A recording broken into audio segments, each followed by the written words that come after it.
session 3 of our series on encouragement. I'm calling it God's Purpose and Plan. Now, Paul said to the Ephesians, "Grace was given to me to preach to the Gentiles the boundless riches of Christ." Now, Paul was someone who had an amazing passion for God. He was also very highly trained in the Jewish law. He was on his way to Damascus. He had such passion that he was going to deal with these Christians because he believed that they were disobedient to the law. But on the way, Jesus stopped him in his tracks, and he came to know that all that the Christians believed in was real.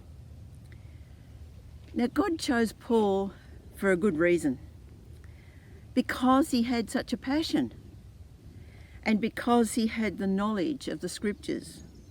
What better person to take the message of Jesus to people who knew nothing about God, but also to the Jewish people who knew their Scriptures? And he could explain to them that Jesus was the fulfillment of the law,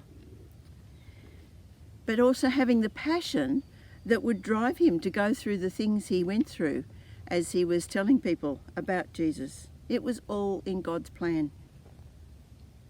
Now, Paul explained to the Ephesians that they were a part of God's plan too. And then he prays for them. And it's a really powerful prayer.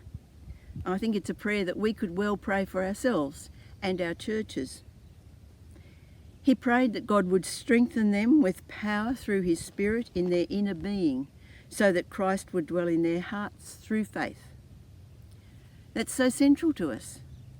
The faith of Jesus living within us. Being Christians not about attending church or following rules of behaviour. It's about knowing the presence of Jesus within us. The next thing he prayed for was that they would know the incredible love. The love of Christ, how wide, how long, how deep, how high. A love that surpasses knowledge. Sounds a bit contradictory that he's praying that they might know the love that passes all knowledge. But when we come to that place of realising that we are loved with a love greater than we can ever imagine, then we get a glimpse of that incredible love of God. And when we grasp that, then it affects how we see the rest of the world, and especially other people. It's so important in Christian fellowship that we love. 1 John chapter 4 verse 20 says, "If we say we love God yet hate a brother or sister, we are liars." Loving God and loving others goes hand in hand. And Paul's praying that they will come to know this amazing love of God. And then the last part of his prayer. He's giving glory to God because God is able to do immeasurably more than all that we can ask or imagine, according to his power that is at work within us. Able to do immeasurably more than we can ask or imagine.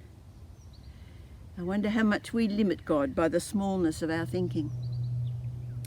And he does it according to his power, which is at work. Where? In us.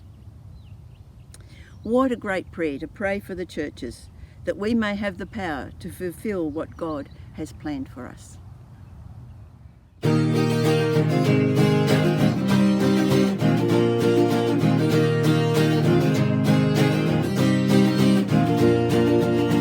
We'll walk the land, clouds on fire, and every step will be a prayer.